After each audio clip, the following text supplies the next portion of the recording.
Marcell, I'm John Stafford with the Greene County Sentinel News, and you're currently running for the Ohio Secretary of State.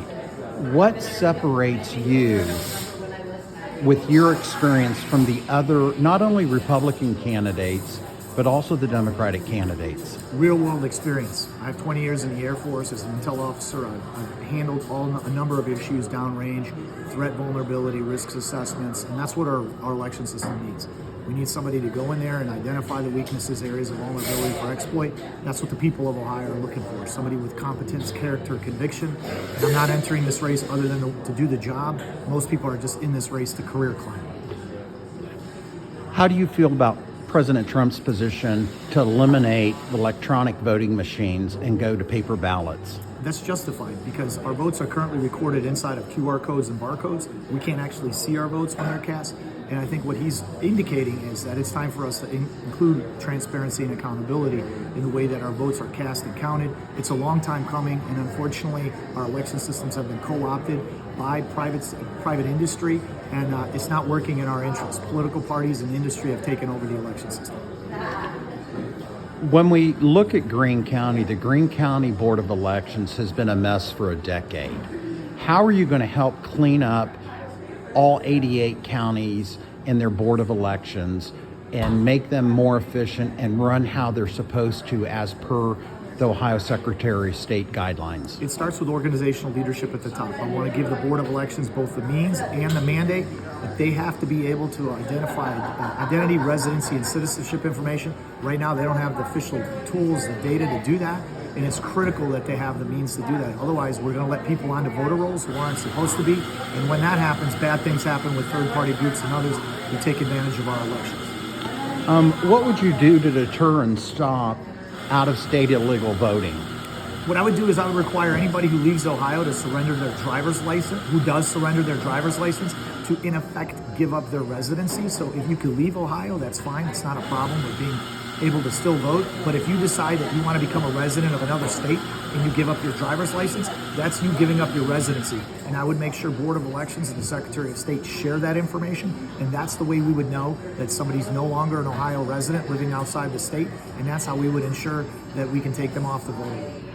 As the Secretary of State of Ohio, how would you restore the public confidence in the integrity of the election process? Because right now, there is a feeling within the Republican voters that their vote doesn't count. Well, it starts with people getting more involved in the election systems process. I think a lot of us have pulled back. We haven't been involved. We don't have incentive to come. Voting machines have taken over that whole role of oversight. I think we need people back into the election worker role. Unfortunately, a lot of what the policies have been is to suppress them. People who've spoken out against voting machines have been denied supervisor positions, and the Board of Elections have rejected and held in contempt people who brought voter record challenges. That can't be happening because we are the oversight. We're the ability to keep those Board of Elections on point, honest, and so we actually need to become more involved. And I have a number of policies to bring us back into the fold. Let me ask you this, changing the subject. What's your feeling about what happened with General Flynn and how the judiciary was turned into a political weapon against him? General Flynn was thrown under the bus. He's a patriotic American. He fought the war on terror with me. There's nobody that I know that did more for this country as far as breaking up and eliminating terror network cells around the world.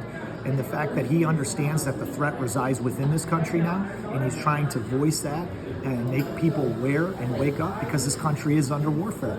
We have spiritual warfare, we have ideological warfare, and as we saw with Charlie Kirk, there's shooting war.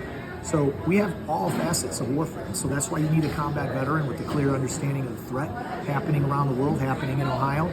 We need to wake up and we need to define that threat. And our elections are the entry point for our ability to be able to maintain a degree of semblance of this constitutional republic. Since you mentioned Charlie Kirk, what's your feelings about the Democrats who publicly celebrated his public execution? Because within Greene County, we currently have a school board member and other teachers within the district that have posted on social media that Charlie Kirk was a Nazi, that Charlie Kirk was a white supremacist. What do you say to those people? And what do you say to the Republicans that may be afraid to speak out concerning their faith or their ability to support President Trump? We're living in a time right now we have to have conviction. We have to have courage. And he always talked about courage as a virtue that leads all other virtues. I say to the people who have celebrated his death, what goes around comes around. You have to have humanity for people. You have to respect your opponent. And even if he beats you in the intellectual side, we never should get to a point of violence. Republicans need to recognize that by placating and pandering, they're not going to get anywhere. They're going to get thrown under the bus eventually. If you study every single other society that tried to do this and that tried to appease the other side that never compromises, they're the ones that in the end are ultimately undermined. So they need to stand up for us, which I believe is still the majority of Americans, majority of Ohioans, and sensible people who don't identify with the party can recognize that once we get to a point where we can no longer discuss things with one another, we have a big problem. And Republicans just seem to be tone deaf about understanding this, and the Democrats are very violent if they believe these things. What would you like to finish this interview? What would you like to say to the Republicans, the Trump Republicans within Greene County, about them supporting you? Look, you have a real candidate here who's stepping up not because he wants a political career. I want to be able to do the job and accomplish what we haven't done for the last 20 to 25 years. We have a unique opportunity with President Trump in office. I'm the only candidate on this May 2026 race that hasn't been handpicked, that isn't playing musical chairs. And if we don't start to get people who are Trump allies in these offices, working very hard and working focused on what the people want, then we will miss this opportunity generationally. And so I'm stepping up at hardship to my family, but I love this country, I love Ohio, and I want to make sure we keep it strong. And I will do the job for you, and I'll always be focused on your needs. Well, listen, I want to thank you very much for answering the hard questions, because a lot of candidates, when we try to interview them, they just turn their back and walk away. And you were willing to answer the questions that we asked, and we appreciate that. Thank you very much, and we'll look forward to seeing you again. Thank you, John. Appreciate it.